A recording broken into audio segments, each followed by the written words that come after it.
Anumang lahi, anumang tribo, anumang pangkat etniko, nahahanay ang bawat isa sa atin sa bawat paniniwala at kulturang kinamulatan, ang pagsaboy ng walang hanggang pag-ibig ng dakilang may likha na patuloy sa pangangandili sa lahat ng may buhay sa buong sanlibutan, ang pinag-ugatan o pinagmulan ng lahat. Mula Hilaga, Timog, Silangan at Kanluran, saan mang dako ng daigdig naroon ang bawat isa, mula po dito sa Pilipinas, ang inyo pong lingkod, mundo at karunungan ay buong pusong naghahangad na naway ang lahat ay makapamuhay ng ligtas, mapayapa at maunlad. Ngayon naman po mga kamundo ay aking ibabahagi sa inyo ang ikalawang bahagi ng pamahiin tungkol sa pagpapagupit, pagpapatrim o pagpapaputol ng buhok ngayong 2024 Year of the Dragon. Ibabahagi ko po ito mga kamundo alinsunod sa pamantayan ng sinaunang gabay hango mula sa sinaunang lihim na karunungan at kaalaman ng mga sinaunang Asyano. Bilang panimula mga kamundo, ang Petsa 3 o ikatlong araw ng buwan ngayong 2024 ay pinaniniwala ang magandang pagkakataon ng pagpapatrim, pagpapaputol o pagpapagupit ng buhok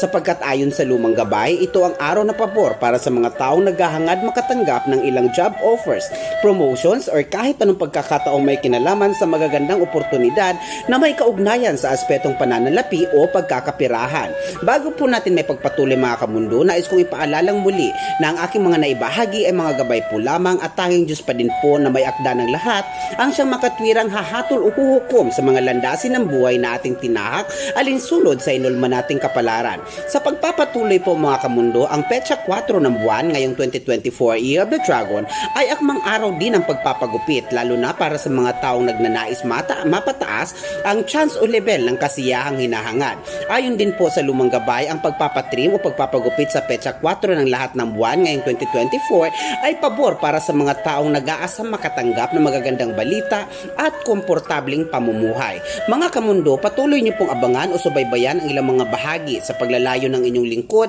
na makapagbahagi ng ilang sinaunang kaalaman at karunungan na maaaring makatulong sa ating lahat. Ito po ang Mundo at Karunungan na lagi nagsasabing mahal ko po kayo. Maraming salamat po.